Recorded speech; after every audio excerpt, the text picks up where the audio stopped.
Greetings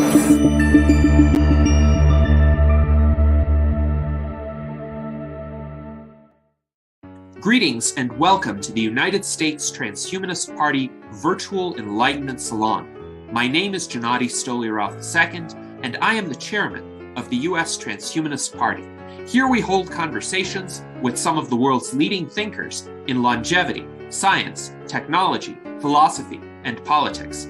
Like the philosophers of the Age of Enlightenment, we aim to connect every field of human endeavor and arrive at new insights to achieve longer lives, greater rationality, and the progress of our civilization.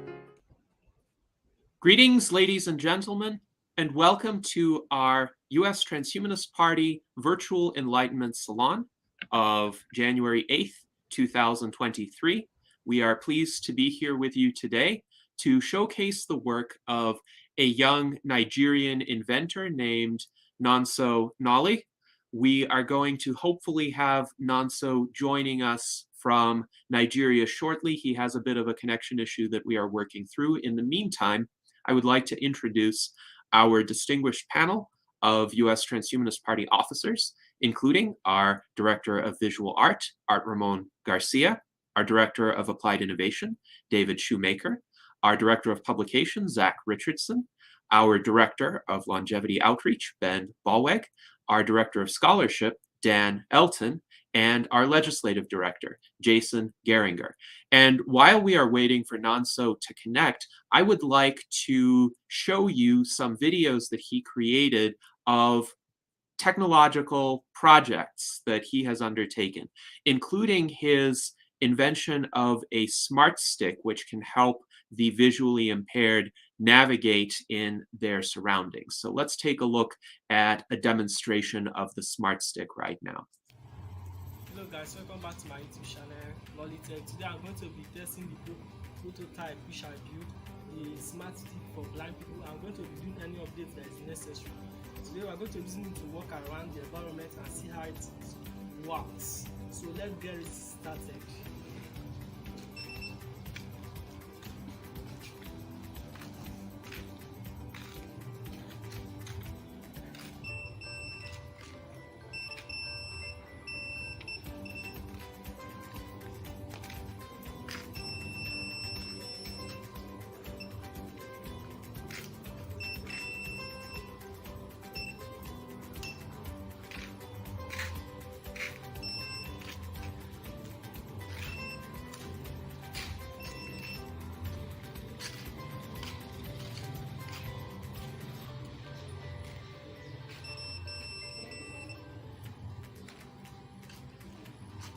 Thanks for watching this video. Please subscribe to my YouTube channel.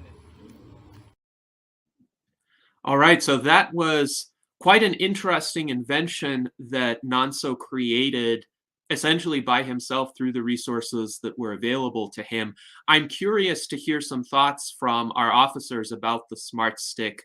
What impressions did you get when you saw this video? Jason, please go ahead. Well, yeah, Anthony, I was talking to Anthony about it, and he's wondering whether or not he's using an RFID thing or if it's a laser, like a weak laser. And I was saying, if it's an RFID, then wouldn't he have that be two parts, and then there'd be one in the ball, you know? And if he's like sneaking one in the ball, then that's kind of, you know, it's probably a laser, I imagine. That's my guess. But I don't know. What do you guys think? Yes, I think it would be nice to ask Nonso about some of these elements of the design that you have questions about, but I invite other hypotheses. David, please go ahead. Well, I don't have a hypothesis. I just wanted to comment on the practicality of it. I guess that's the applied innovation in me. But there's a fellow in my neighborhood I see when I'm out walking that's visually impaired, and he has obviously his cane to help him navigate around objects. But I think just that addition of that sound would be very good, because you don't have to actually touch the object, it looked like in the video, as long as you have some proximity to it. And just with a regular cane that a visually impaired person might use, you might come close to it but not graze it and still not know it's there. So I definitely see an advantage. Yes, indeed. Thank you, David, for those thoughts. And Daniel Tweed in our YouTube chat suggests it may just be a photo cell, but that's another hypothesis that we might want to get some feedback from Nonso on. Alan Crowley writes that this is a very cool smart stick. Indeed, it is, and I hope it can help some visually impaired people in Nigeria and perhaps even outside of Nigeria. Alan also states that connecting a smart stick to a smartphone would be awesome and the phone could speak to you. Very interesting suggestion. And yes, indeed, the phone could inform the user of perhaps the existence of an obstacle or even the particular shape of that obstacle if the detection mechanism is sophisticated enough. So, any other feedback on the smart stick? Art Ramon, please go ahead. Yeah, I've used Arduino before, and yeah, you're definitely limited by the types of sensors you have. But kind of going on the example of a metal detector, as you get closer, it winds more. So maybe if you can have it at a greater distance and it would whine at a higher pitch as you approach it. But it's going to be limited by the type of sensor that he has. And I know when I played with it, I had a very limited types of sensor. Photo sensors is what I had mostly. But yeah, it's definitely a start to understand how the Arduino works, especially how you power it. Powering has always been an issue for me, is how to power that Arduino board. When it's connected to your computer, it's easy. It's getting power from the computer at 5 volts, but trying to power it on its own it's always been a challenge for me. Yes, indeed. And it's interesting because Nonso has created various other Arduino projects. Go ahead, Jason. Yeah, it's funny that you mentioned something about how to power it because, I used to make these little circuits that are in a crystal diode radio set. It uses these little germanium diodes, and a diode is something that only lets electricity go one way, but the crystalline structure of it vibrates with other like radio waves and things like that, whatever kind of it actually only catches half of the wave because it pushes it up and then it allows the energy to go one way, but then on the way back down it don't because of the crystalline structure. And so it acts sort of like a DC current, but it's really only half of the wave. Anyway, you can get like a minute amount of energy from that, and it's not like enough to power a house or anything. But if you were to use it in connection with like a larger system, because there's a lot of different systems that require some sort of thing to get it started. That's why it'll have a battery with it sometimes just to get the thing started. Like if you get a mass spinning around, you could have something that just does a little bit of current at just the right time. And it's kind of like if you're pushing a tire across the road, once it gets going, all you have to do is tap it every once in a while and it'll keep going. And so that little bit of current that you need, if it's free, could end up being like the oscillator or the switch in some larger mechanism, so it's only like one part of a whole larger system that could end up being free energy for, whatever. You can make a little diode radio out of it is how I stumbled across it. And the other part is you make this winding around a wire, and then that's how you tune it. You touch this thing to the different winding, and then you can actually hear a radio. You can put a little speaker, earbuds with no battery, no nothing, just, this capacitors and diodes and a little speaker, and, you can hear the radio. So it's pretty neat. Yeah, I had one of those when I was a kid. It was a crystal radio set. And like you were saying, the cool thing is it require any power source. It literally draws the power right out of the radio waves themselves, and it's enough to power a very small like speaker that you hold up to your ear. So I think these sort of like educational projects can really get kids interested in science and technology. So there's an educational aspect as well to what he's doing. And I'd love to ask him, like, what kind of interest he's gotten among, students and people in Nigeria. Yes, indeed. So it looks almost like what he has is sort of like a makerspace lab.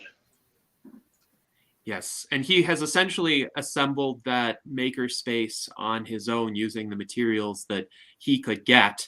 Now, in response to Jason's commentary, Daniel Tweed writes, it is indeed possible to extract useful battery charging levels of energy from ambient radio frequency energy in the air. So that's an interesting observation there.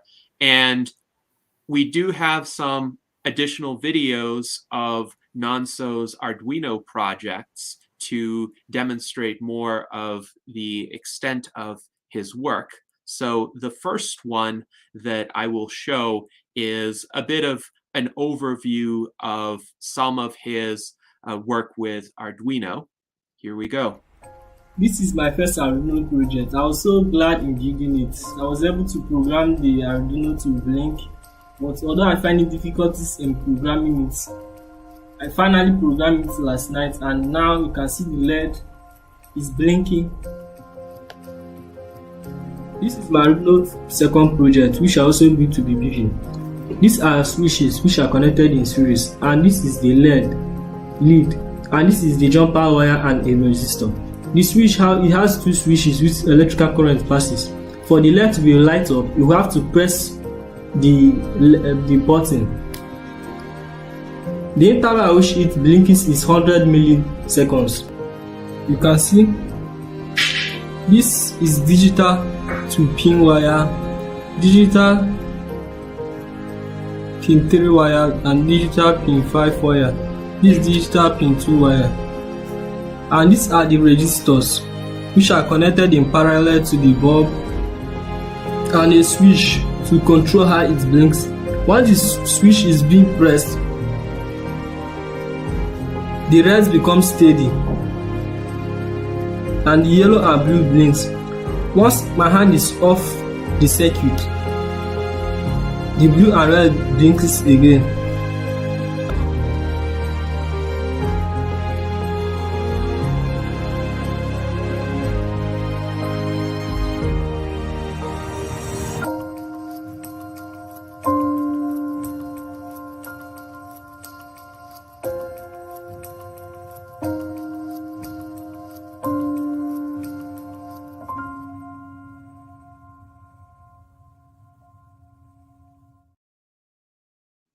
All right, so now we have seen an overview of various of Nonso's Arduino projects, and we have another video from him which showcases a particular Arduino project that he did recently. This is my 7th project in programming, which is called Keyboard Instruments. You can see switches, which are the keyboard tones, and resistor connected in parallel to each of them, and a piezo element.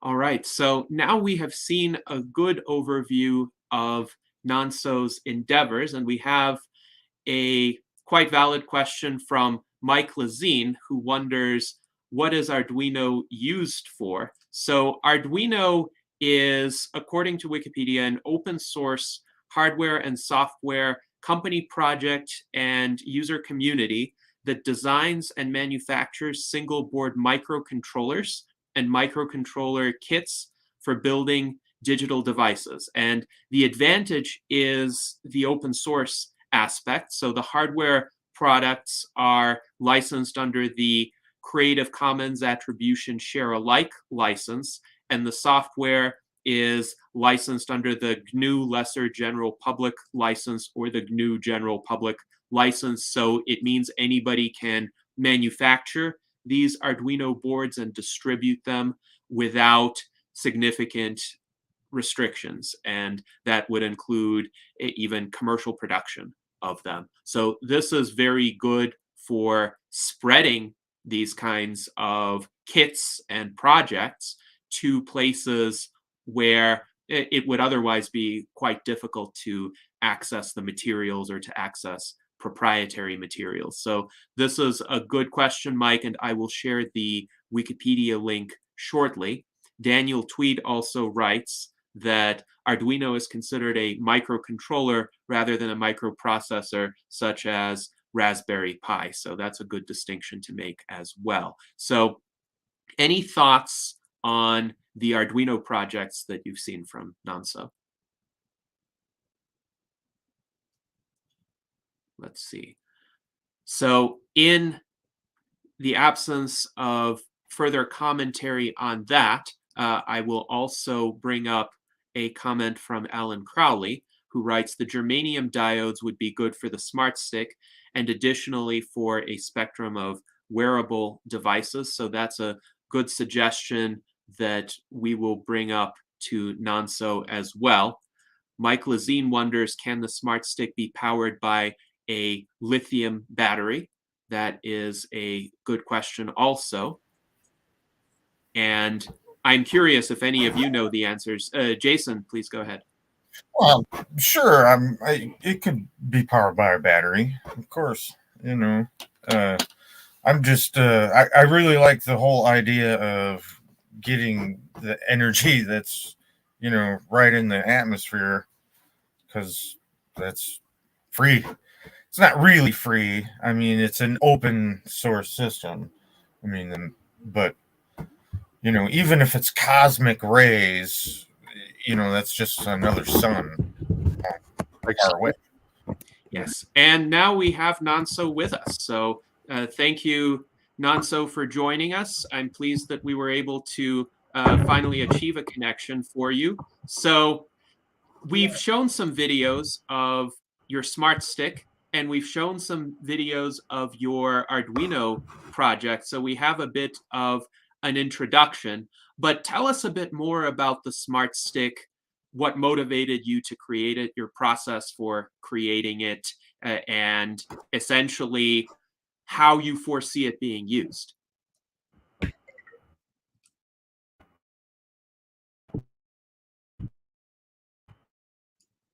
Let's see. Can you hear us? Can't hear you. It looks like he may have a slow connection, but in any case, we have a comment from Sci-Fi Sapien, who writes, hello, Nonso. Hello. We have been enjoying your videos. And Daniel Tweet writes, maker spaces are everywhere and good for transhumanists to get involved with. Perhaps we could see some more maker spaces emerge in Nigeria. And Alan Crowley points out that $5 can still make a difference in today's economy. Yes, if they can be used to purchase components for devices that would motivate a young inventor. Zach, it looks like you want to say something. Yeah. Mic quality all right? Hear me? Yes. Okay. Yeah, I'd like to echo the comment on maker spaces. I think it kind of serves a dual purpose in not just creating things, which almost is secondary, but primarily in just stimulating the mind and putting something together. I inherited from a buddy a big old Bitcoin mining rig that I've got right here that I'm trying to figure out how to put together, and I'm almost ready to take it to a makerspace and say, hey guys, do you have some ideas, some information? Because I think really going through the process yourself is not so much necessary when you've got a distributed economy, but in specialization. But I think being able to put things together yourself gives you sort of a sense of ownership in the project that makes it just a little bit more close to home. Yes, absolutely. And in addition to providing that sense of ownership, it also offers, of course, valuable skills that can blossom into further inventions and indeed into a career as an inventor. Alan Crowley writes that maker spaces are also collision spaces for bringing people and ideas together. And that is a very valid insight. And here, by the way, is the Wikipedia entry for Arduino, for those of you who want to learn more about it. And now, Nonso, we have you back. Can you hear us? Can you say Yeah, I can something? hear. I'm so sorry for the bad. Yeah, I'm so sorry for the bad connection. Can you hear me? Yes, we can hear you now. So tell Yeah, us a I'm bit so glad. about So, the Smart Stick and your process for creating it. okay, the smart stick. This is my building prototype. You can see the building prototype. Okay, the smart stick is light in weight. It's made with a PVC pipe as the building prototype for the meantime. It has ultrasonic sensor. If you look closely, you see an ultrasonic sensor below the smart stick. This is the ultrasonic sensor. So the purpose of creating this stick is for helping blind people in the world. Sorry.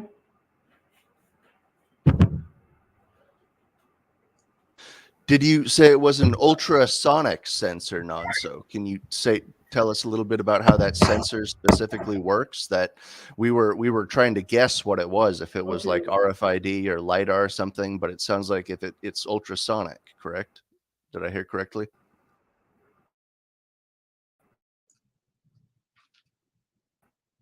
Yes. So is it an ultrasonic sensor or a sonic sensor that you mentioned, Nonso? Yeah, the ultrasonic sensor is a sensor that detects objects, and the sensor will have the receiver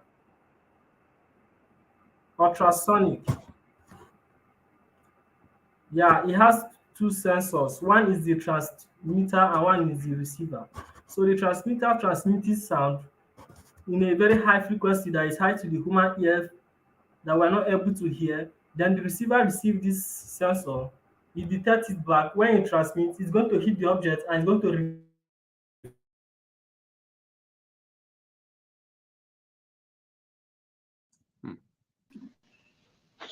Nonso was in the middle of an explanation. Yeah, that sounded interesting. So Yes. it's almost like an echolocation type of device. It sounds like you got a reflect bat back. When stick, you could the call it. sensor reflects back, it's going to send.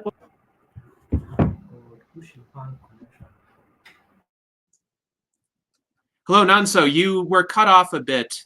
Could you restate about the last half of your explanation?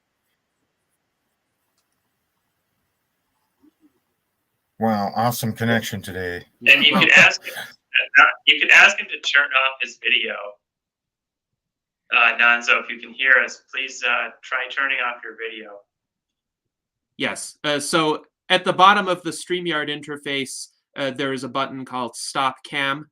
If you turn off your camera, your audio connection may go through more smoothly. But in the meantime, we have an interesting question from Vladimir Baranov, who says, very interesting, do you work with microwave heating effect, I think, or hearing effect? I'm not sure which one he means. So Vladimir, if you could clarify which one you mean here, the heating effect or the hearing effect? Yes, I was talking about the sensor, right? Yeah, so the sensor, with the help of the sensor, is going to help a lot of blind people in the world to work more confidently.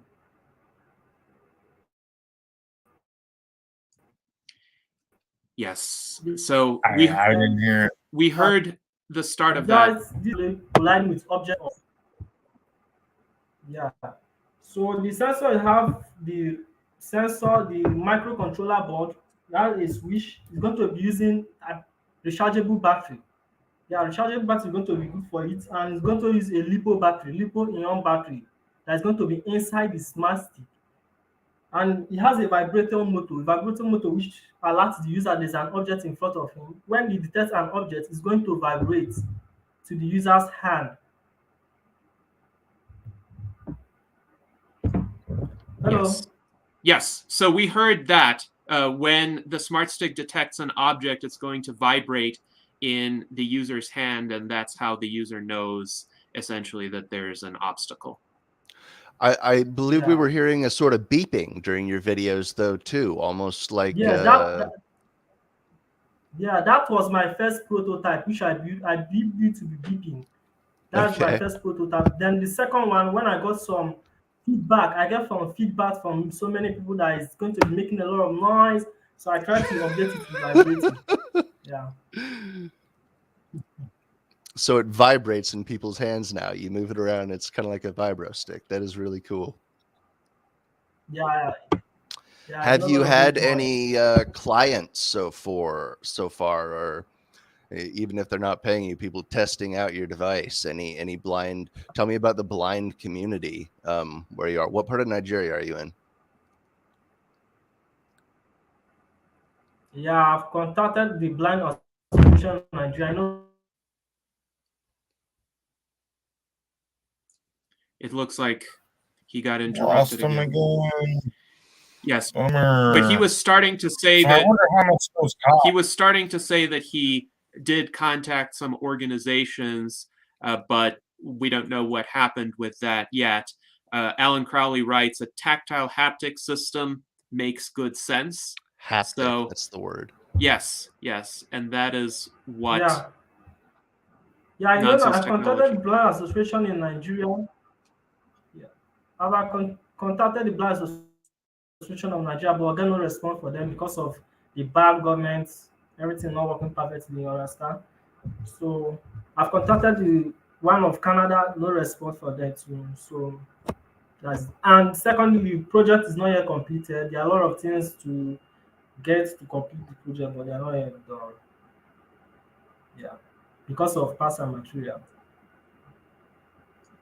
So Hey, Nonso, I've got a small request on your video and camera feed. We were saying that if you click the button to like turn off your camera, then more data would be going through just through your audio channel, and then we could hear you better, and it might not cut off as much. So you might consider clicking the button on your screen that says stop cam in the bottom. Yeah, I've done that. I think we Yeah. can hear you better. Yeah, I've done that. Thank you. all right. So now let's hope that the audio only connection holds up Yeah. to a So I was saying superior. that that Seems to work Yes. better. How much does them cost? I mean, like if you was to make one of those, how much roughly would it cost you to make one, and how much do you think you'd sell one for? And what other kind of gadgets could you put in a stick? Go gadget stick. Can you hear me? Nonso, can you hear us? We lost him again. So while we work to get him back. hello. Yes. Yeah, I can So hear you could- guys. Yes. Could you hear Jason's question?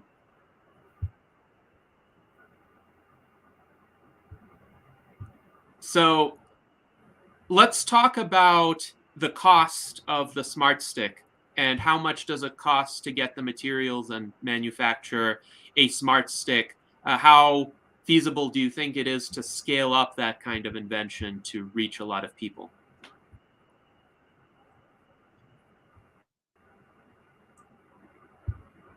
Okay, the cost of the smart stick is not that much expensive in building. We only need the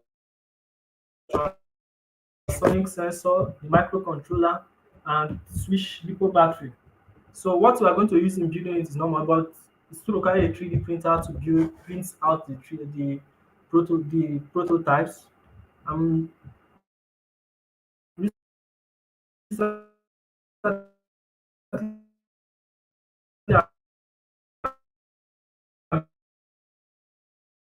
understand what I mean by PVC pipe?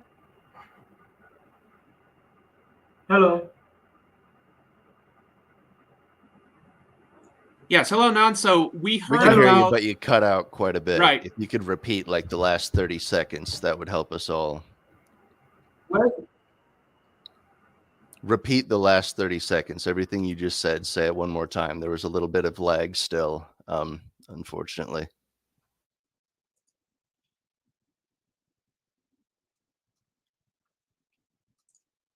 it looks like we lost him again, but I gathered from his statement that the cost is not that expensive for a single smart stick. And the issue in scaling it up may be more of an institutional one. He mentioned bad governance in Nigeria and perhaps some other obstacles that he I faced. can speak on that because Yes. I applied for with the MIT Solve program for it's funny, Dan mentioned in the chat, what about Starlink? And I had applied for MIT Solve to try and get some Starlink going for another one of our Nigerian affiliates, Agba Educational Clinic in Warri. So I didn't win, but I learned some interesting stuff doing the research, which was that there's kind of a duopoly with data there. There's Alcatel and I think MTN Nigeria, and the two of them charge very heavy rates for data. Like it's like almost what we pay in the US, but there's no real easy alternative for Nigerians to jump over to because everything's controlled by this duopoly. So I am really excited to be able to see Starlink pop into Nigeria. I think that's supposed to happen this year. When I was researching this last year, they were just showing talks about it and having different Nigerian ministers shaking hands. Hey, Nonso, do you have MTN Nigeria or do you have Alcatel? I have MTN. You have MTN? Okay. We were just talking Yeah, about man. how I data still is have like only Airtel. with Just that MTN and the problem Alcatel. is But because I'm using Stream. sorry, when- go ahead. Yes, Nonso, go ahead. yeah. When I do use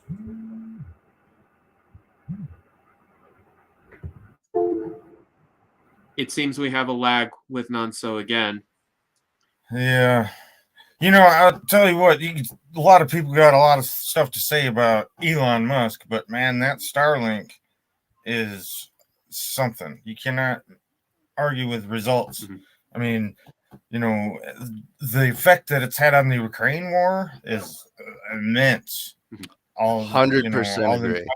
100% Yeah, agree. That's I mentioned Kelvin Ogba a minute ago. He actually started an Elon Musk club. There are photos I can show anyone that's interested of a huge amount of his school standing in front of a big wall. He painted Elon Musk Club, photos of him. He told me when I first met him that his life goal was to meet Elon and shake his hand, which hasn't happened quite yet, but we're we're still working on that. He's definitely got the fire for it. that's a bit much. I mean, he's just Elon's a normal guy. He's not, you know. He's a deity. Well, we've had some issues with Elon and his anti-longevity rhetoric, so I hope he can be brought around on that subject to see reason, because he Wait, what was that? does. What did he do? Well, he made a statement essentially stating that progress would be thwarted if older generations didn't die off to make room for newer generations. And my response to him was essentially that's like saying that car accidents are required for progress in automotive safety. So I was trying to relate that to a field in which he Yeah, had some we've heard expertise. that. We've heard that same argument before. You know, that's not a new argument. Yes. You'd think Yeah, he'd the whole imagine idea. if everyone was hooked up to Neuralink that they'd be having young brains and still be able to keep with the progress and stuff. Being an you know, as Yeah. people get older, things, you don't get as twitchy of a response to things with like social media and jumping between different windows. It's a skill that's sort of slowly lost. So I can see where he's going with like old populations wanting to be more conservative, for lack of a better word. But I mean, I imagine technology is something that's going to allow us to overcome that limitation quite easily and quite quickly, probably even before we hit longevity escape velocity. Yes, absolutely. Yeah, if plasticity of mind, you know, I would imagine that if that is some sort of biological thing, that when you get older you lose plasticity of mind, then it would make sense to me that if you got, you know, longevity treatments that are literally making you younger, then you would still have your plasticity of mind. So not really an old person, you know. Right. As Thing. long as people can be made biologically younger, they would regain the neuroplasticity, the mental flexibility to be able to entertain new concepts and apply them in There's creative easy ways. ways to get this now. Brain-derived neurotropic factor. I mean, easiest to get with exercise, but also, I mean, they've got it in pill form now. A doctor I know has been taking BDNF for years. Just takes some every morning, and he's 60 something, and he's got perfectly smooth skin. His hair's gray, but he's got very quick reactions, quick thoughts, quick responses. I think some of these nootropics that we have available to us, we definitely need more research on a lot of them, especially the sort of semi-legal ones, like ones like modafinil. I tell you, I got my hands on some of that. I got a prescription for that, and that was just a game changer. Like the amount of alacrity and clarity it gives to your thought. It's something that almost, like, I imagine a lot of people saying, okay, well, you know, it's good to be all natural, and Gennady kind of has this idea of the golden mean, but I don't think it's unfeasible or unreasonable to imagine that there are just some magical chemicals out there, some magical molecules, I should say, that being able to take them every day could make you permanently younger, fresher, sharper, etc.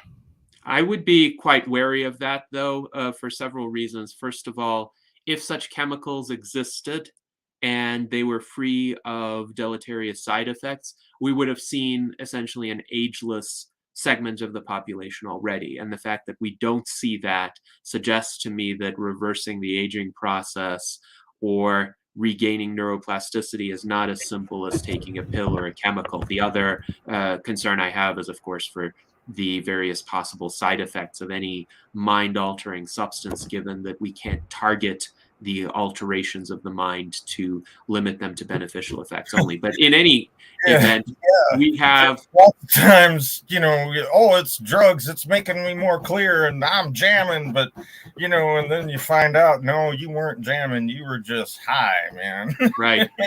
So we have Nonso back. Nonso, can you hear us?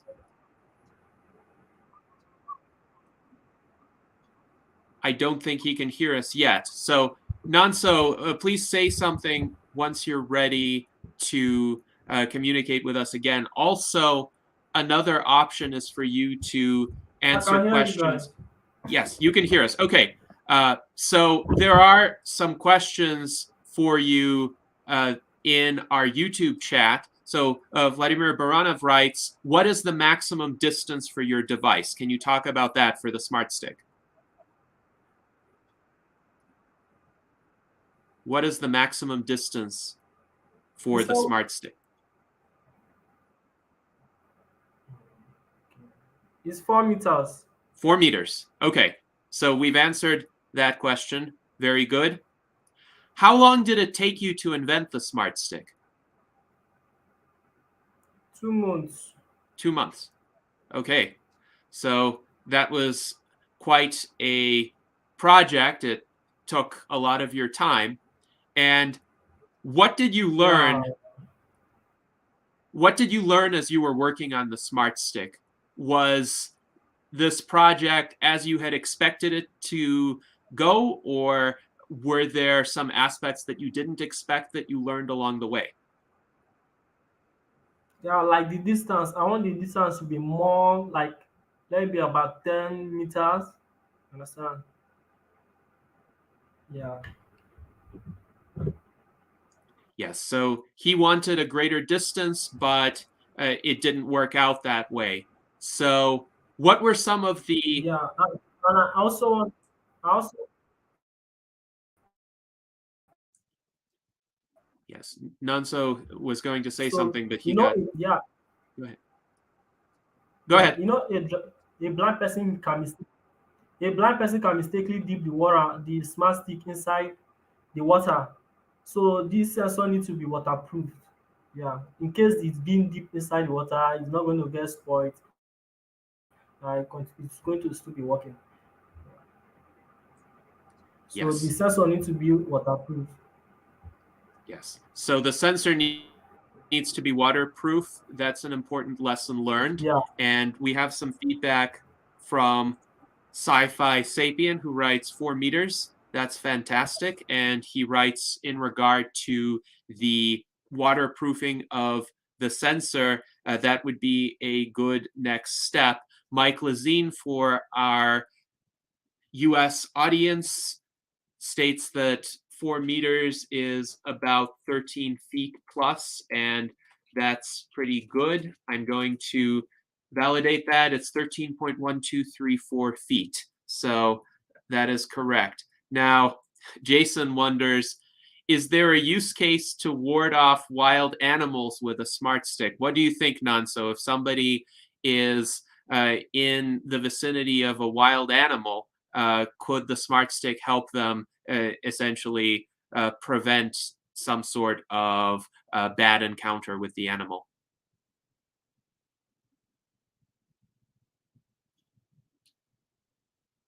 I don't know if Nonso can hear us You could still. always put a taser on the end of it. That'd work. Yes, we may have... But I imagine there's probably other technologies like, ultrasound or, some kind of sound that maybe only the dogs can hear that might, who knows, maybe a hyena might, ward off a hyena, that you can't hear if it was like a really high pitched dog whistle or something. Oh, maybe. It's possible. And maybe some of the wild animals might be scared off by the sounds that the smart stick makes. So, but we've got Nonso back, perhaps. And Nonso, could you talk about whether the smart stick could be used to ward off against wild animals?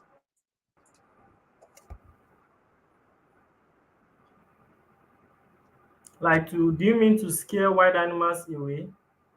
Yes, yes. So if there's a dangerous animal, could the animal perhaps be afraid of the smart stick, or could the user essentially detect the animal sooner and take precautions?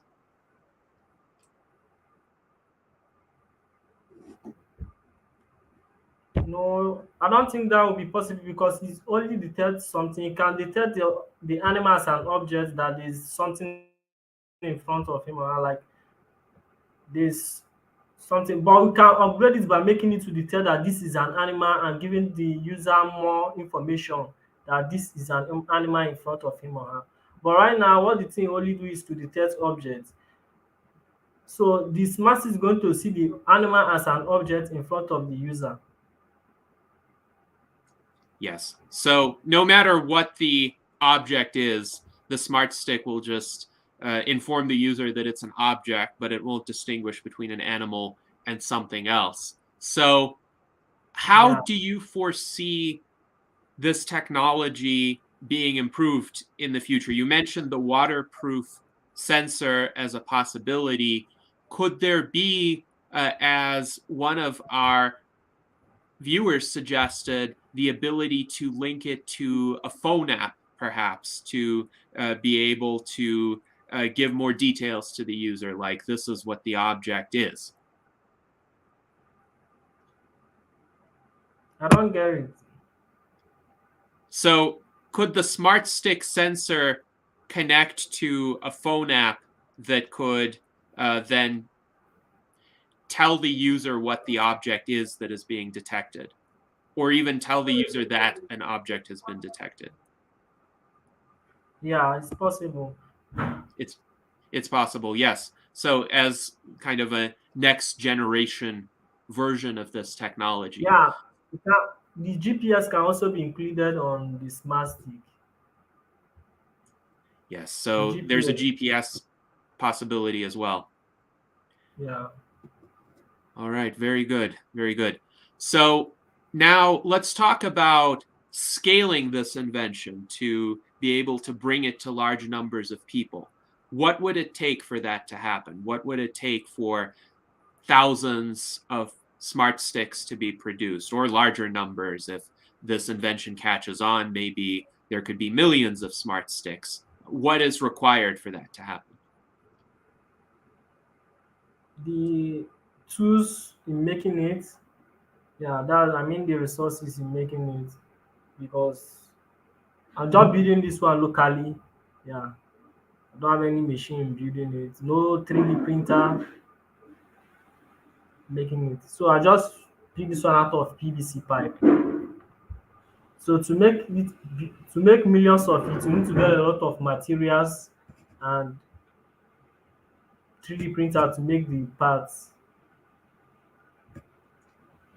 So you would need materials and a 3D printer, a large amount of materials, and presumably you would need to partner with some sort of business that specializes in manufacturing these kinds of components. So do you know if there are any...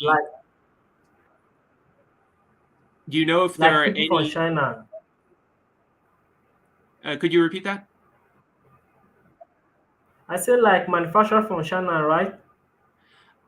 That could be the case, but I'm wondering if there are any such manufacturing facilities in Nigeria as well, because if you manufacture something in China, you have to import it, and that is costly as well, or there could be supply chain disruptions. So do you know if there are factories in Nigeria that could make some of the components? No. They are not in Nigeria. No. No such factories in Nigeria then.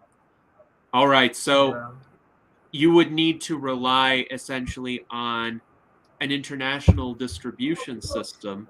I'm curious if you've considered licensing your invention to some businesses that might have the capability of manufacturing it. So you would get paid royalties as the inventor, and then they would take care of the mass production and distribution, and you would get a share of the profits. That seems to be the way to go if you can find local facilities in Nigeria to help you manufacture this yourself.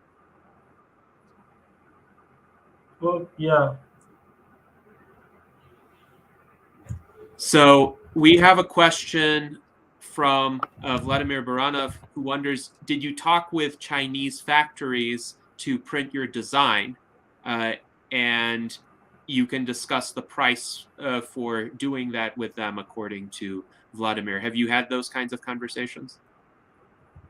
Yeah, I had like branding my own drone motors, but it was expensive, but it was not based on the smart stick. It was based on my own drone motors, like Nolly robotics should be branded on the drone motors, but the cost was that expensive, so I give up on that. Like this. Wait, hold a minute. This is my drone building prototype. Yeah. So this is a drone that you built yourself? Yeah. Nice. Yeah, I want it to be autonomous drone, self-controlled. So this is another robot car. Yeah, this is a Bluetooth model and a ultrasonic sensor. It detects an object, and the Bluetooth help connect with a phone, Android phone. I can control it by your phone. While this is a surveillance robot car, you can move around the environment with your phone, connect it with your phone Wi-Fi to the camera, can see the environment, know what is going on. That is a surveillance robot car. Yes. That is an impressive robot car. And I think it would be great, Nonso, if you could make a video of that robot car navigating around its environment. And likewise with the drone, if you could make a video flying your drone, I think that would reach and impress a decent number of people. So it looks like you have a lot of projects that you are working on simultaneously. You have a drone, you have a robot car, you have the smart stick, you have your Arduino projects. Tell us about your typical day as an inventor. How do you decide what to work on? What do you spend your time doing on a typical day, if you have a typical day?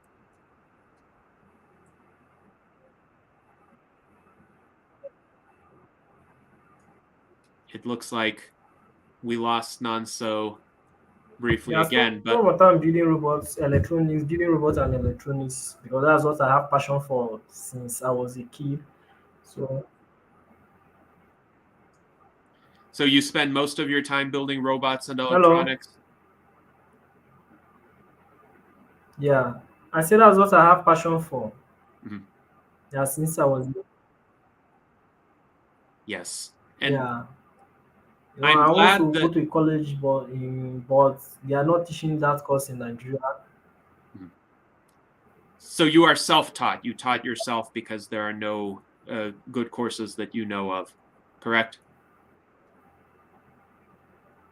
No, I mean they are not teaching robotics in Nigeria. Right. Right. That's what I was saying. There are no How'd you good learn courses.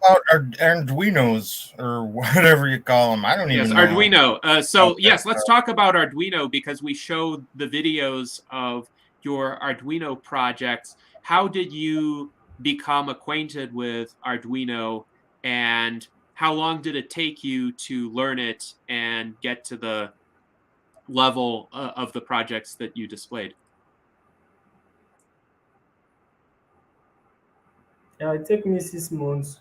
But I started early 2021 after a gift from a friend from the United States with the Arduino kits. Someone gifted me the Arduino kit as a gift to start learning with it. So I built some simple project like making a link to beep, yeah, a lead bulb to beep. That was my first project then. Yeah, I make it to beep. From there, I start building cars and making it to move to. And do some other project like using the ultrasonic sensor to detect distance of a lead bulb. You can, if you check my YouTube video, you see that project. Yeah. Yes. So that's impressive. It took you 6 months to Yeah, learn but Arduino. I'm not too perfect in the programming aspect right now, though. I'm still learning the programming. Yeah, but building, I'm perfect with building the projects. Yes. So it's still a learning process for you, but nonetheless, you've been able to achieve some impressive results. And you started fairly recently as well in 2021. So Yeah. Vladimir Baranov asks, do you use some kind of operating system on the device, on the smart stick? Like the Yes. Arduino IDE app. Yeah, Arduino IDE app software. Mhm. So this is interesting that Arduino also provides an open source software package for Yeah, inventions such as the smart stick. yeah. And Mike Lazine wonders, where are you getting your parts currently for your inventions? Because I assume you're not getting them from Nigeria. Are you importing them from somewhere? Yeah, I import them from China. From China. So Uh, yes, you already have a uh, connection to China. So how does this work for you? no, I mean from online store.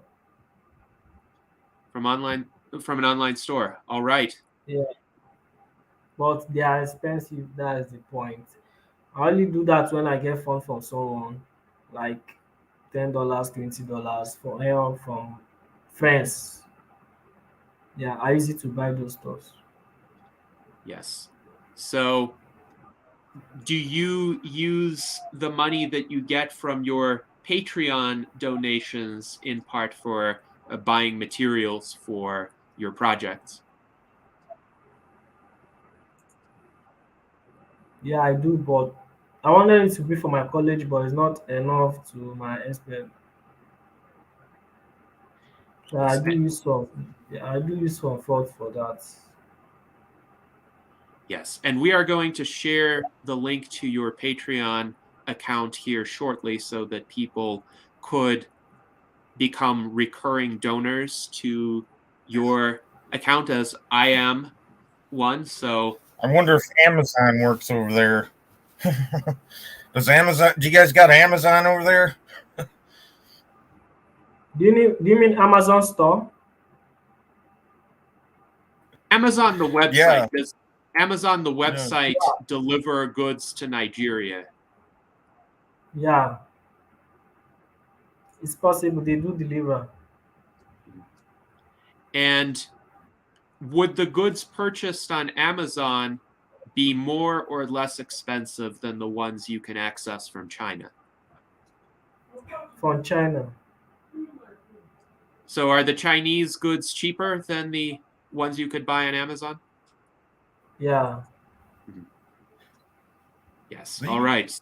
So we do have the Patreon account of Nonso Nolly shown here on the screen. If you would like to become a donor, this is the link. I would recommend it because, as Nonso said, a fairly small donation could actually go a long way toward helping him acquire some of the components. $10 or $20 could make a significant difference. And our friend John H. points out Amazon probably gets those components from China anyway. Well, at least many of them. That is true. Tom Ross, our director of Sentient Rights Advocacy, writes, Nonso represents the kind of young Africans we need to support. Africa has the youngest population on Earth, so seizing or not seizing the fourth industrial revolution there will have a global impact. And I'm wondering, Nonso, what are your thoughts about the future of innovation in Africa? Since you live in Nigeria, you see the environment, the surroundings of that country every day. You see what the people are doing, what they're capable of. What do you see as the prospects for developing this kind of innovation among young Nigerians? Yeah, Nigeria is a developing country in the world. You know, Nigeria is a developing country because it's not like other country that everything is like the United States that since they are Nigeria is beyond the United States, far back the United States. So Nigeria recently everybody is learning technology, programming, coding. They are teaching it. Yeah, so I can see a brighter future for Nigeria in the next future. Yes. Now, when you showed your inventions to others in Nigeria, what kinds of responses did you receive? Were people impressed that you were able to do this? Did people want to be like you and invent their own devices? No, they don't like it because no jobs in this aspect, no job in this like robotics or electronics. So they don't like putting the effort in this field. So they're thinking more about what is going to enable them to earn money in the short term, but they don't see a Yeah, short term yeah. prospect for earning I money just with keep doing invention. it because yeah, I just keep doing it because that's what I have passion for and that's what I want to do. Looking to others make me to give up, but I don't want to give up on it.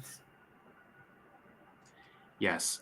So it's clear that the support that needs to come for Nonso is going to come primarily from outside of Nigeria. And I think this is where it is important for people to donate a little bit of funds to help him purchase the components and help him introduce something that is not yet a widespread type of activity in Nigeria. And maybe over time. So Yes, go ahead. actually, if there's any connection to a tech company or robotics company, I'll be glad to join them. Yeah, and also Yes. to study in the college like Canada. Yes. So you're interested in studying, you're interested in any connections to tech companies or robotic companies that could Yeah, in the employ United you. States. Mhm. In the United States or Canada. Yes, in the United States or in Canada, but really anywhere in the Western world, you would find greater opportunities. So in Europe as well, there would be enough companies working on technological innovation that I think would be happy to have an innovative and entrepreneurially minded person. Now, I'm also interested in this question from Vladimir. We tried to ask it earlier, but it seems your connection is better now. Do you work with a microwave effect? Yes. So you said yes, you do.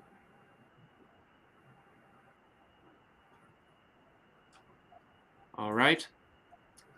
So now let us go to the panel for any questions that you may have for Nonso.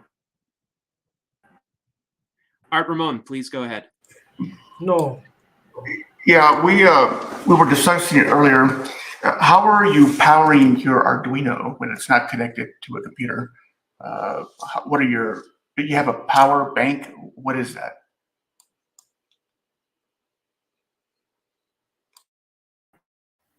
Looks like we lost him again. We had a good connection for quite some time, but it does seem like we lost him again. I wanted to read a comment from Tom Ross because I think his observation is quite relevant here. He writes, there are real issues in Nigeria where the older generation stunts the innovative youth. We experienced a lot of that in my time with Taft's. It could take a generation to solve that. Now, for context, Tom used to be the CEO of Taft's, which is the transdisciplinary agora for future discussions. And it seems he encountered this obstacle in his work there as well. So now, Nonso, you're back. Did you hear Art Ramon's question? No.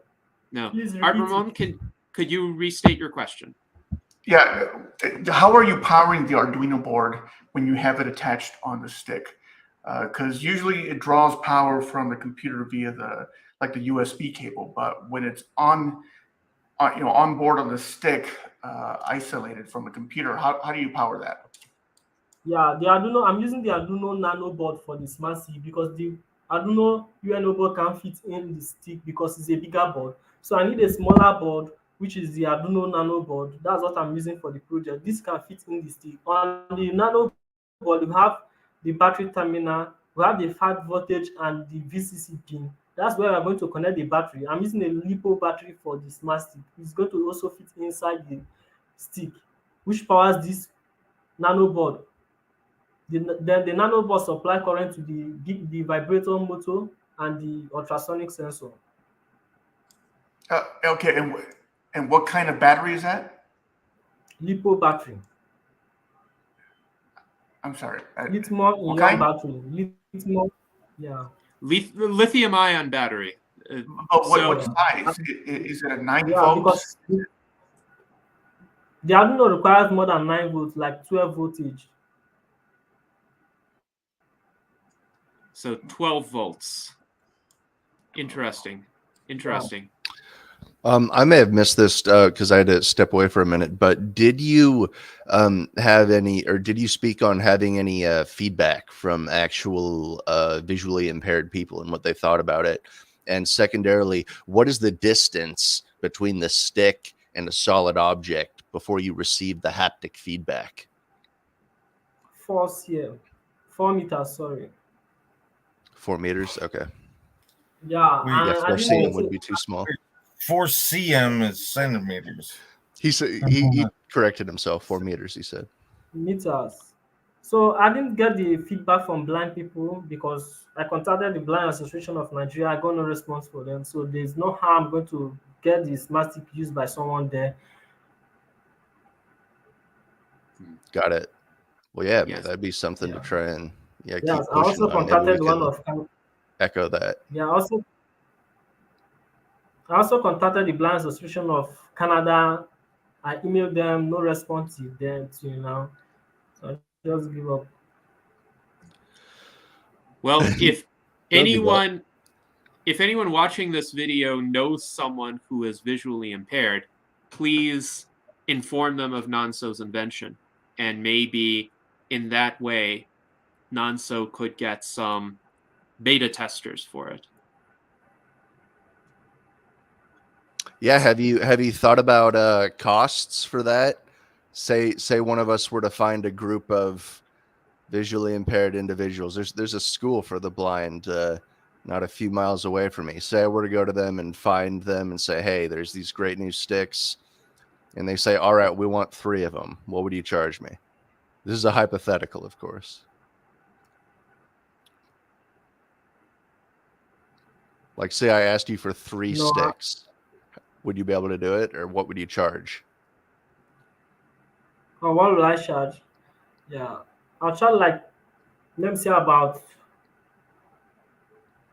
$25. That's reasonable. Yeah, All right, because cool. because what I use is PVC pipe, is a low cost. But I don't know how about when I'm using the 3D printed material to build it. Maybe it should be more than $25. Yes, Okay. I would imagine these days the greatest costs would be in shipping rather than parts, because there is a great deal of expense in shipping something from the United States to Nigeria, as Zach and I both know.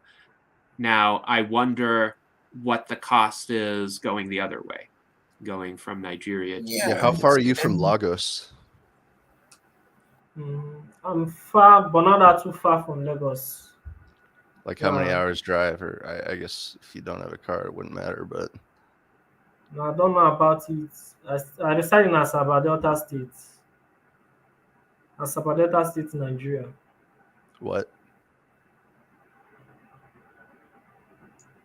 Yes. So We didn't hear that. I didn't hear what you said. I say I live in Asaba. Asaba. Oh, okay. he got lives it. in Asaba, yes. Got it. And I can find the distance on the map. In the meantime, Daniel Tweet wonders, are the plans for the Smart Stick going to be made open source? And I think this is a relevant question because Arduino itself is open source. Yeah, and it's we're using it. yeah, it's an open source. Yeah. Yes. And you know what the advantage of that would be? If the plans are made open source, then you could also make an arrangement with somebody else, somebody perhaps in the United States or Canada, to manufacture some of these smart sticks here, and that way you don't have to pay the shipping costs to ship them from Nigeria. Yeah, you know what else I was thinking? Is there a possibility you could just make the sensor part that clips on to like the end of somebody's cane? Because I could imagine where if I was a blind guy, I might like my particular cane. You know what I mean? And wouldn't want a different cane. I'd want something that hooks onto my cane, but and then that'd be less you'd have to ship, because you wouldn't have to ship the cane itself. You just ship the little part and have it clip on the end of somebody else's cane. Just an idea. Yes, that's an interesting idea. Now, let us see if other panelists have questions for Nonso while his connection is good. Ben, what questions do you have for Nonso? Thanks for being here, Nonso. I wondered, I'm not quite sure I heard yet what inspired you to start inventing, to start getting into electronics and stuff. What was your first exposure and your first chance to dig into this subject?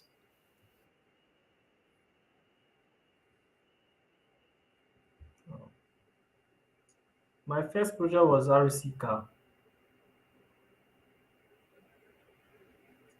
RC car.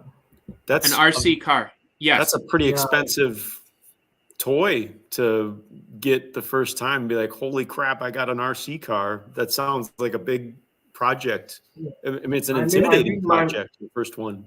Yeah. Mine was built with a cardboard.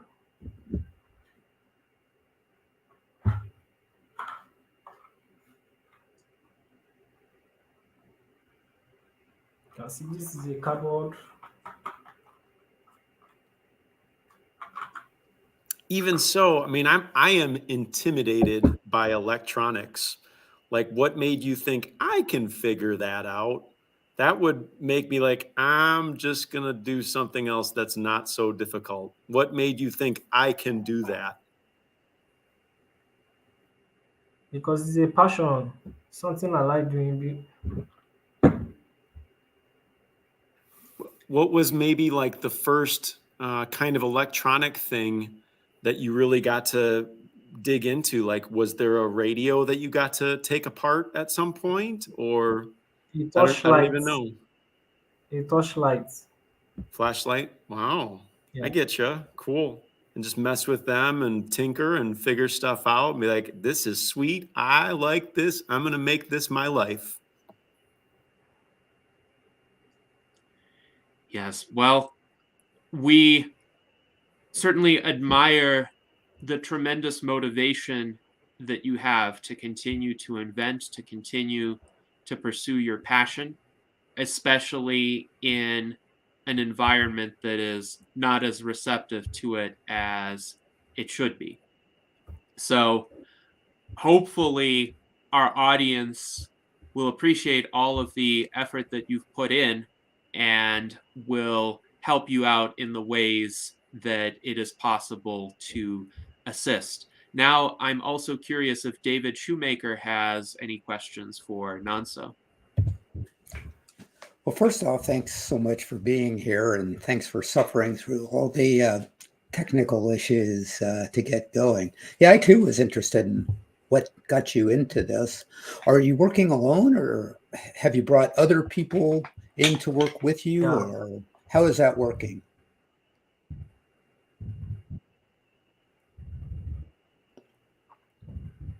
Are you working by yourself?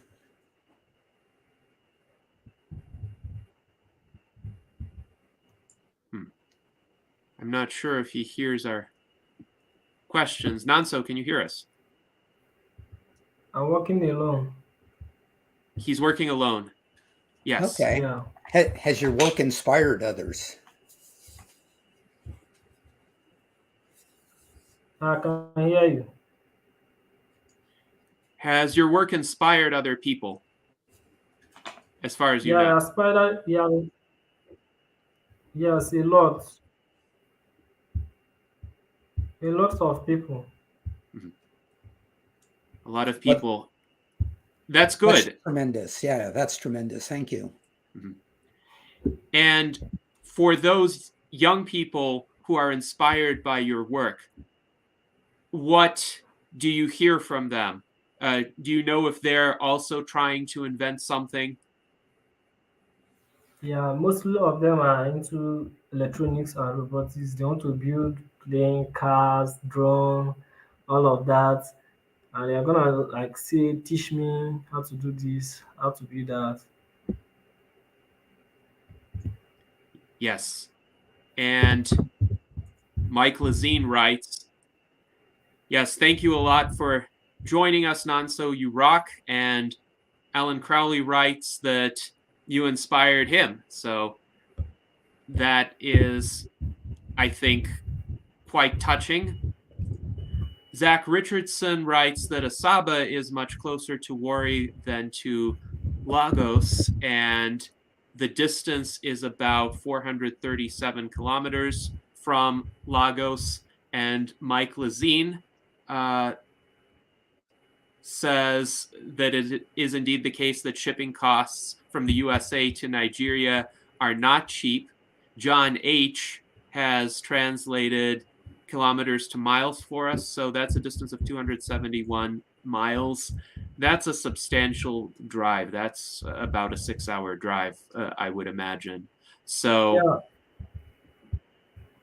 that is yeah. quite a He distance. said shipping from the United States to Nigeria is expensive. Alternative is AliExpress. Yes. Nonso, you should join us in our Discord server. We'd love to hear more about what your the progress of your inventions over time. It'd be really cool to have even just a picture from you dropped in the chat once in a while and say, hey, here's what I'm working on. We've got a lot of people interested in biohacking, body hacking, artificial intelligence, a lot of people interested in longevity. That's obviously one of our main planks for our platform, but the idea of having a maker in our group would be really cool, and we could maybe collaborate or get some advice or ideas from you, or give and take. Yes. So how will I join the group? So here's the link I to sent join you a the link. group, and I have pasted it here on the screen as well. Just type this link into any browser or click on it from the message that Zach sent you. And in the meantime, I would like to acknowledge the kind support of John H., who writes, Happy New Year 2023 CE, and may this year see huge advances in the realm of life and health extension. Excelsior. Indeed. Thank you very much, John. You are one of our He loyal said supporters. Excelsior. Yes, Like Stan Excelsior. Lee. Stan Lee. And then also, I want to acknowledge the support from Alan Crowley, who writes, starting the new year with a contribution for figuring out tech connections. We need more global connections. And indeed, this is the purpose of the salon that we have today, to highlight the fact that innovation is happening all over the world. But in order for it to be successful, it needs to find a supportive niche where it can thrive. And hopefully we can provide that to Nonso. So any further questions for Nonso from our panel? I don't really got a question, but I've always kind of wanted to have like a little contest to see who could make, with the least amount of money, the most amount of volts. Like a little energy machine that the object is to spend the least amount of money and yet get the most power out of it. You get a bike, you attach a generator to it, and you pump your legs. Boom. There you go. Winner. Well, I guess there would need to be some rules. Yeah. Free energy, something that you don't got to pedal. I mean, it's got to be able to sit there and run, without you doing anything. I would think. We already got pedal ones. Well, that would be, though, a rather low-tech form of energy, I would imagine, and it would require one to be in good shape in order to generate that energy. Now, I wanted to ask Nonso a bit more about your college experience in Nigeria. So, are you going to college now? I know you're seeking to fund your tuition, and tell us more about the college and what you're studying there.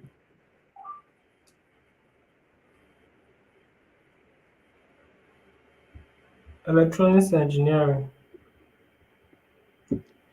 You're studying Yeah, but I'm electronics not yet. engineering. Yeah, but not yet in although, but that's what I'm going for.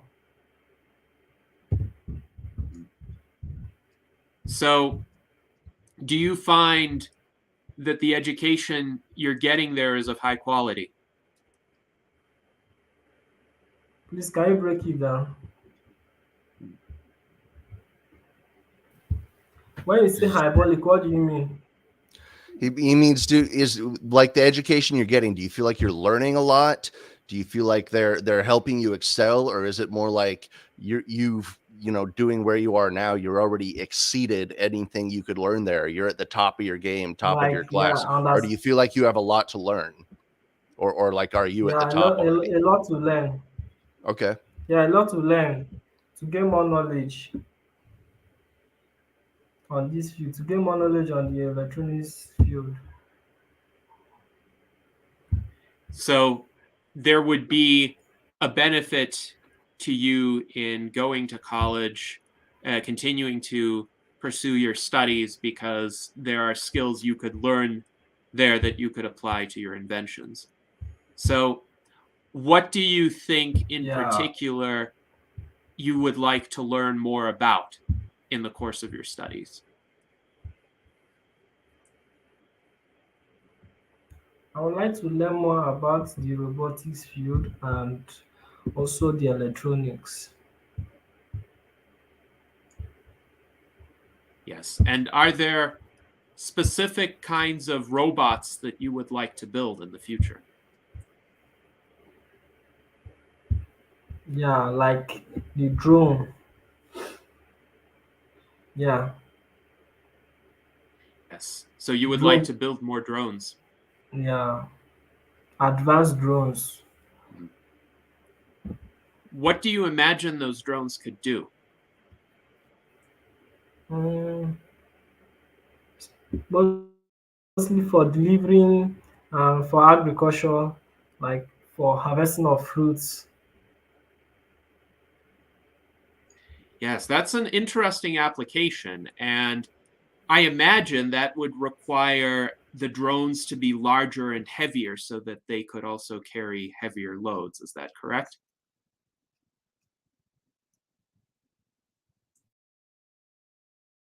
Yeah, while he's paused there, I'll comment. I was actually reading about this in one of our groups, and it's would be interesting to know what the regulatory climate is over there because, for example, with Amazon's drone delivery service, they announced it in 2013. It's now 2022. Wait a minute. No, it is 2023. 2023 now, and we're still getting started with them. Like they only have a little bit going. There was one story just on their Wikipedia page about how by the time one of their drones was approved to be cleared for delivery, it was already obsolete and they had a new model. So they had to start the whole process over again. So hopefully, if it's a little bit easier to get the technology approved and in the air and not have maybe better, maybe worse, I have no idea. But if it's easier to get stuff in the air there just through regulatory climate, you might have a significant advantage over the Americans in terms of robotics development. Perhaps. Unfortunately, we lost Nonso once again, but hopefully he will reconnect. In the meantime, everyone, please follow him on Facebook. I have shared the link here as well. And we have a comment that is relevant from Vladimir Baranov, who says he works in a company, or he used to work in a company in St. Petersburg for 6 months on drones for agriculture. So when Nonso comes back, this is, I think, a relevant fact for him to be apprised of, and perhaps he and Vladimir could connect and share their respective experiences. Hello, I had Nonso. a Welcome question back. about drones. Go ahead. Oh, he's back. Yes. So Nonso, while you were away, we had a comment from our friend Vladimir Baranov Yeah, in the YouTube chat, and he said he actually worked in the development of drones for agricultural purposes. So he is a person you could connect to. Now, I will let Jason ask his question. He does have a question in the chat. Are there any drones for which all of the parts can be 3D printed? Nonso, do you know if it's possible to create a drone solely Or by 3D anybody. printing the parts? yeah, Yes, you think it's possible. That'd be You would- cool. You would need access to a 3D printer, though. Do you know how many 3D printers there are in Nigeria that would be an easy reach for you, Nonso? And it looks like his connection is a bit patchy now. I think that's a good question to consider because 3D printers offer the opportunity for decentralized manufacturing. So one doesn't need to be near a big factory if one has a good 3D printer and can manufacture the parts personally Excuse through. me. Yes. Hello, Nonso. Can you hear us now? Hi. So we were asking about 3D printers and how easy or difficult is it to access 3D printers in Nigeria?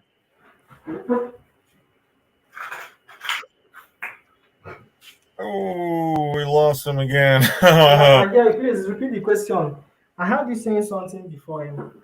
You say someone on YouTube said something, right? Yes. So we were asking about 3D printers and how easy or difficult is it to get access to 3D printers in Nigeria?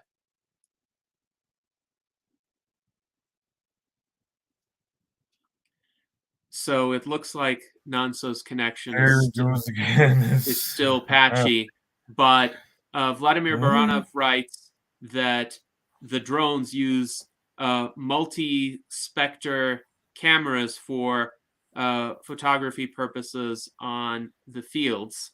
Yeah, you couldn't 3D print that. Right. There'd Right. be There are obviously certain. some stuff you just couldn't 3D print. Yeah. The Yes. wiring. Well, a Back lot of again. the nozzles are coming out now that let you be able to print more fine materials than just like right now the dominant, at least I had a little startup at one point, small business printing COVID masks, but they were all with PLA, the polylactic acid, which is just the plastic stuff. So a lot of it's there now, but there are hotter tips that you can put on your 3D printer where the material is extruded that'll allow you to extrude things like nylon. And but as for like heavy metals or things that would be needed inside of a drone for the precise components, I can imagine you could manufacture them, but the real question would be, could you get it to the point where you could melt it, and could you get the material that needed to be printed into the feed? So right now, for example, with mine, I've got a couple GDX pluses downstairs and crank out different gears and tinker toys and stuff to practice with. But you have a long spool of material that you put on top of the 3D printer, and then that spool slowly feeds into the 3D printer, and the heat from it going pulls through it. So you'd need almost a spool of things like bronze if you were going to have like electronic material going through there, or gold, which Yeah, might be and more then difficult. when you're talking micro components, that would just get crazy quickly. I imagine you'd probably be able to like have the board made somewhere else, and then you just 3D print like the case, and then you get the board in the mail and you 100%. stick it in the slot. And I imagine all the fan blades and the rotors or whatever, and all the arms and all that extra stuff could probably all be 3D printed. But imagine like the chips and, like Ivan was saying, the camera part and that metal and glass, you probably need to just have pre-made. But all the rest, I imagine you could just put, make it and stick it in there. Nonso, do you have any experience with any sort of CAD software, the computerized automated design, anything like, I think there's one called like Tinkerweb, or anything that you've designed stuff with in like an engineering type format, or are you putting these things together manually, like cutting them out with your hands due to the specifications you have? Like, how do you have the planning for your devices you do? Have you ever used or heard of CAD? I think software? we will need to wait for him to reconnect again. But Oh boy. Dowd Sheikh makes a suggestion to 3D print a drone specialized 3D printer, which I think could be done eventually. I don't know how feasible it is today. You would need to have Hello. essentially multiple layers of 3D printers in the chain of production, so to speak, to make that possible. But Nonso is back. So, Nonso, did you hear Zach's question? He was wondering if you had learned any sort of CAD software, computer-aided design for your drones or other inventions, or do you just assemble everything manually? Yeah, I've not done anything with the CAD software. So you haven't done that yet. That's also something that perhaps you might want to study in the future, because that could help you create devices to more precise specifications. And it's used for 3D printing. Yes. Yes. So the question we were asking before is, how easy is it to have access to a 3D printer in Nigeria? Are there a lot of them there or not that many? Not there. Not there. Yeah. Okay. So you could, though, get 3D printed parts that were 3D printed somewhere else. Like perhaps there are more 3D printers in China and you could get something 3D printed there and shipped over to Nigeria. All right. So our friend... You know, I read an article recently where they can print magnets. They got a 3D printer that can not only print a North and South Pole, but they can print a pattern across like the top of the magnet to where it has a pattern of north south on the same side. And then you can have things where you got a cabinet here and this magnet here, and it'll pull it until it gets so far, but then stop. And so now you got like this magnetic bearing where it never actually touches, but it closes like that. I thought that was pretty neat. Can be all kinds of stuff happens with that. 3D printing of magnets. That is fascinating, and it shows that the capabilities of 3D printers have been improving.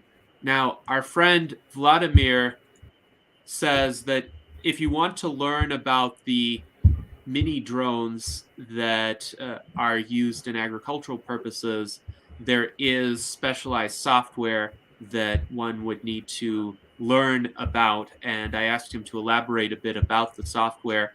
And what he says is they actually patent some things. It's not open source software, at least he does not believe it is, and he can link you to the site. So I'm going to ask him to follow up with me on that and send me the link via email, and then I could share it.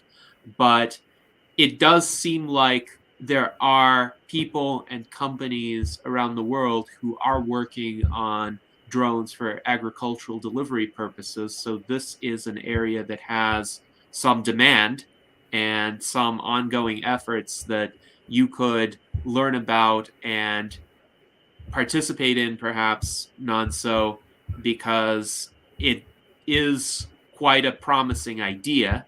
The execution of the idea is interesting to think about. So what are your thoughts about that, Nonso?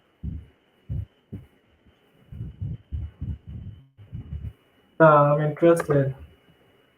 Yes. So Nonso is interested, and I think if you and Vladimir both join our U.S. Transhumanist Party Discord server, you would be able to converse directly about this possibility as well. Our friend Francois Joanneau writes, there are opportunities in Nigeria just like anywhere, but just like anywhere, we need a good working economic intelligence to make those opportunities more visible to most. And I agree with that. I also think we need good communication about what opportunities are out there, what projects are out there, what people could participate in. And really, over the past several years, ever since people became a lot more connected online through generally high fidelity video and audio connections, though of course sometimes there are issues, but we've had more of an ability to discern these opportunities throughout the world than we have had in the past, because previously we would mostly be able to exchange text communications with people in Nigeria. And over quite a brief time frame, starting in early 2020, those parts of the world came online for us in a much higher fidelity manner. And I think that's just because many people throughout the world were motivated to take advantage of communication platforms like Zoom or Google Meet or StreamYard, as we're using here, as a result of the pandemic lockdowns. So I'm glad that this is happening, because we're finding out about the efforts of people like Nonso in ways that would have been difficult before.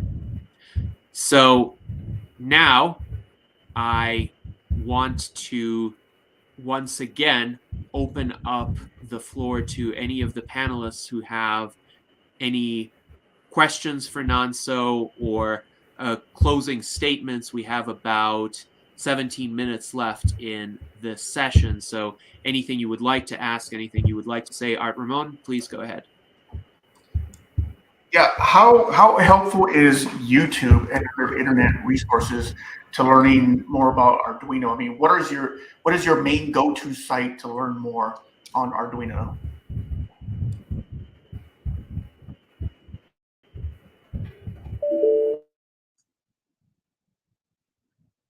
Yes, so it looks like we may have lost Nonso again, but the question was, how extensively does Nonso utilize YouTube to learn about Arduino, and essentially what his main resources are.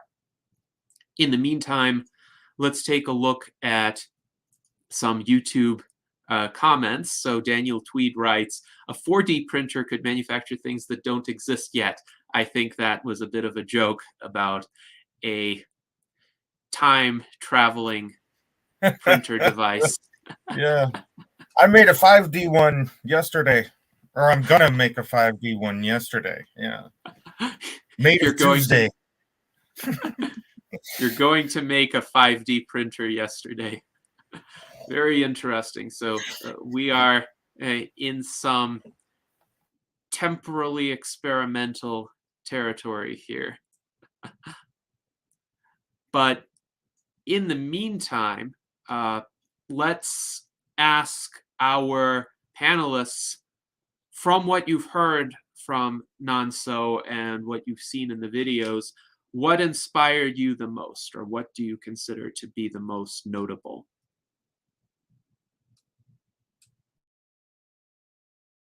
Let's see, who wants to begin? Here, David. I'll start. Yeah, sure.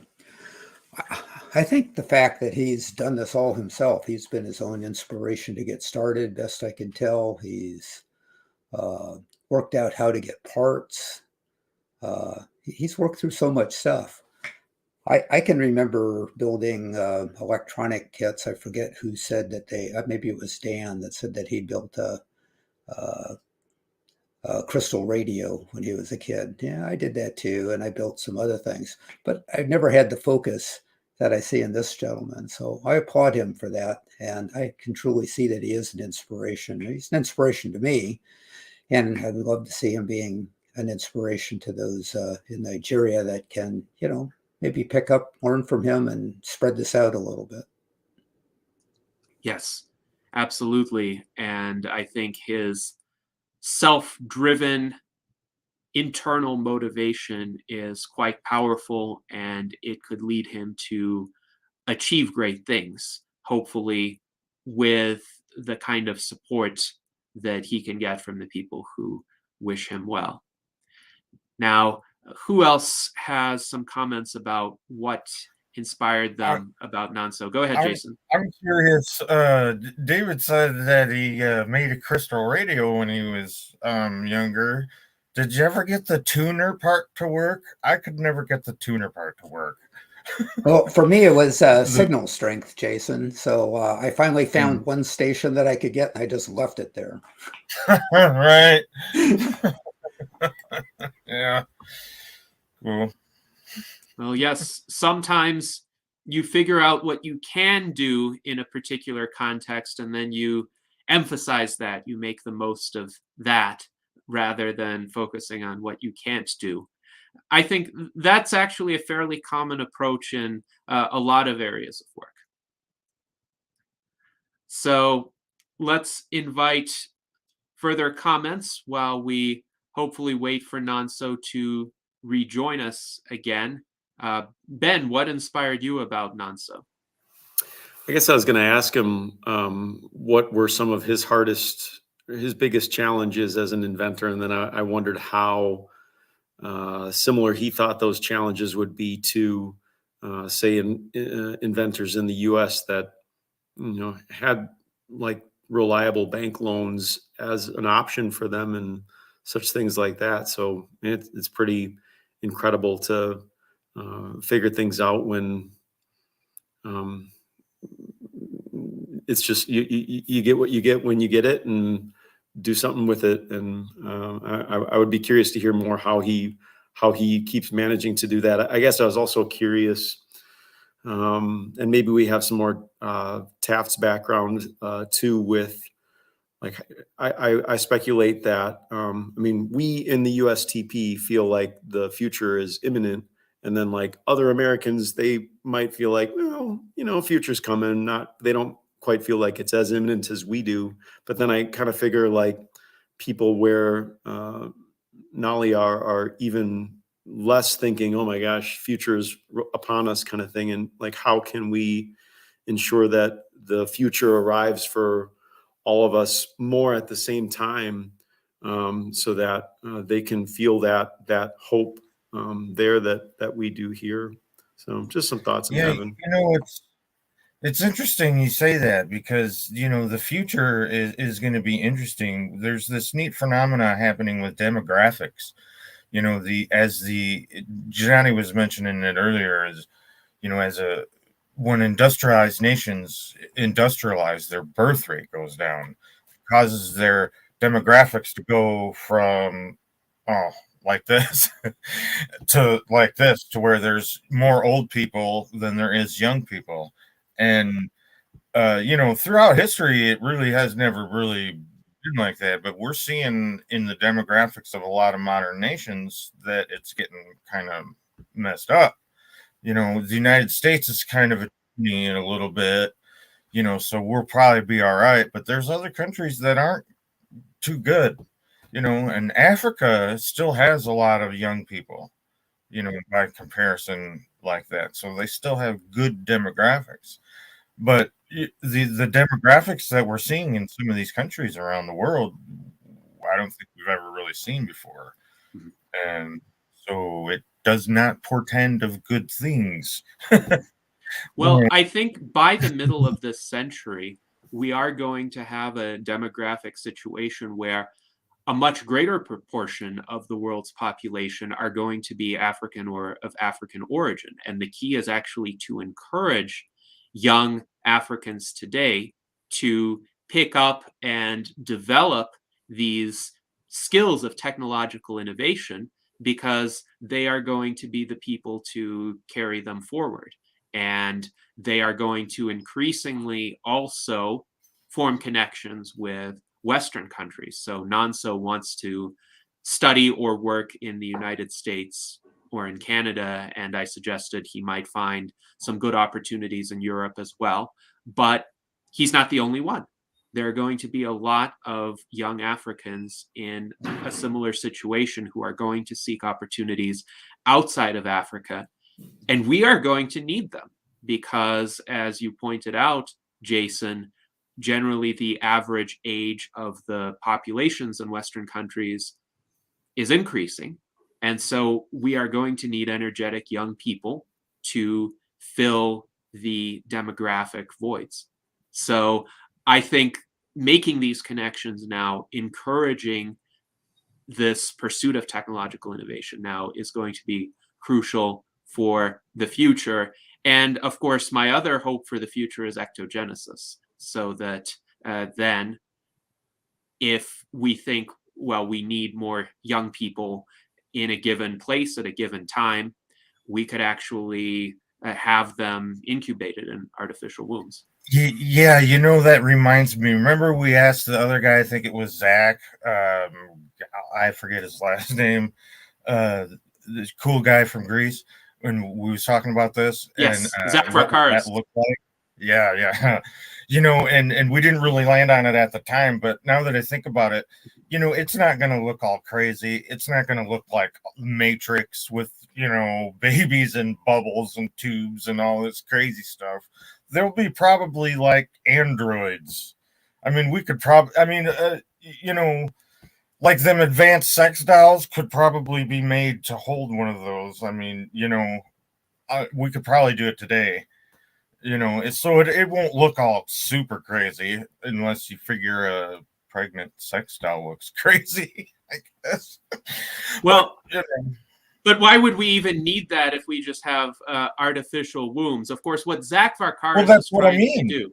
That's what I mean. The artificial womb would be inside the android, you know, doll and carrying it around, and it's like your maid is carrying it around or whatever your you know. Yeah, but that's more chance of accidents going wrong, you know, vehicular accident. It would be safe more in a facility, right, where a whole ectogenesis farm would be at, if that happened. Right, an ectogenesis facility where the incubated fetuses are protected. Then you'd have an AI that's right there protecting the baby 24/7. I don't know, man. So what Zach Varkaris is working on is helping women who are unable to conceive, and that includes some older women. So that could extend the so-called biological clock, and that could also help alleviate some of the demographic problems that we have been discussing. And now let us hear from Zach. Any closing comments? What inspired you about Nonso and his work? Yeah, the Arduino stuff is neat. Putting together some of the low-level robotics ends up pulling together a lot of the concepts that you'll find in higher level robotics. There, obviously, if he wants to really succeed, he's going to have to get involved with some kind of big firm. I think it might be hard to have as much value as a makerspace would add to one's education. I think one would need to specialize to be able to make the dough. For some reason, what comes to mind is there was a Japanese robot named Pepper that they were put out for a while, and there were like thousands of these dolls and sold out within 4 seconds when they went online. And they're about 3 feet tall. That's like 120 centimeters for those of you not using freedom units. And you could they're programmed to like sense human emotion. They would like read people's facial expressions. There's an example where one guy was in a shop with one, and he got mad at the store owner and like punted the thing. There was a Pepper robot inside, and he kind of punted it. And then people were saying, should we like sue him for assault, or should we sue him for destruction of property? And it was obviously destruction of property at that point. But it's going to be interesting when these points with robotics, when robots start to embody human likenesses more and more, when we find some way to determine and have a consensus that they're conscious, if like one could be assaulted and what that's going to happen. There's going to be some interesting legal cases going on soon relating to robotics and personhood, and I really hope Nonso can put some work into that, or into the drones thing, because that drone sounds fantastic. And you've got a lot of support online. I'm sure a lot of people would love to join up and learn more about drones in agriculture, particularly. I think that's brilliant with the what Vladimir was talking about with the I think LiDAR, he meant sensing like if fruit is ripe or not. But I think there's a lot of paths he could develop from. He's at the bottom of the tech tree right now, and he can go in all kinds of directions. Yes, absolutely. Thank you, Zach, for those remarks. And you certainly raised some important considerations for the future, the kinds of issues about treatment of robots, whether future robots are going to be sentient, what kinds of rights framework they should have. These are very important questions for us in the U.S. Transhumanist Party. That's why we have the Transhumanist Bill of Rights version 3.0 to hopefully anticipate those kinds of issues. And it's true, we need innovative minds, people like Nonso, to also take these issues into account and help us make progress on hopefully resolving them going forward. Now, Nonso sent me an email, and his phone, unfortunately, lost its battery charge. So he ran out of phone battery. He says, please promote my Facebook, Patreon, YouTube link to friends. Also share my email address. I would like to join any robotics or electronics engineering company. I want a better change of life this year to help my poor parents and my future. Please, you people should help me. I will also want to join the Discord. And we did provide the Discord link to Nonso. I want to post Nonso's email address, and anyone, because he agreed to share this email address, anyone who has any opportunities for him or any ways to help him, contact him at nollytech224@gmail.com. We have 2 minutes remaining.